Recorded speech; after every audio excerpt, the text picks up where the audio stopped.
Hi friends, ఏంటి machine చూపిస్తున్నానని అనుకుంటున్నారా?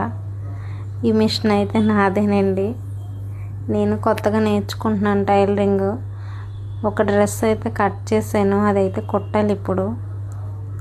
ఇప్పుడు ప్రెజెంట్ డేస్లో బ్లౌజులు, డ్రెస్సులు ఏదైనా సరే చాలా కాస్ట్ అండి బాబు.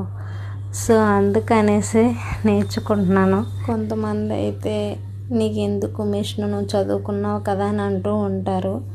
చదువుతో సంబంధం లేదండి. చదువుకున్న వాళ్ళు, చదువుకోలేని వాళ్ళు కూడా మిషన్ అయితే నేర్చుకోవచ్చు. చూసారు కదా, అక్కడ కనిపిస్తున్నాయి కదా, వాటిని పోట్లీ బటన్స్ అంటారండి. మీకు తెలిసే ఉంటుంది. అవి చాలా లుక్గా ఉంటాయండి డ్రెస్కి వేసుకుంటే.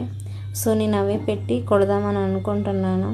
చూసారు కదా ఎంత చక్కగా కనిపిస్తున్నాయో. చూడండి, డ్రెస్ అయితే అంత లుక్గా కనిపిస్తుందో. 50% అయితే అయిందండి, ఇంకా 50% ఉంది ఫ్రాక్. ఫినిషింగ్ అయిన తర్వాత పార్ట్ 2లో పెడితే చూడండి.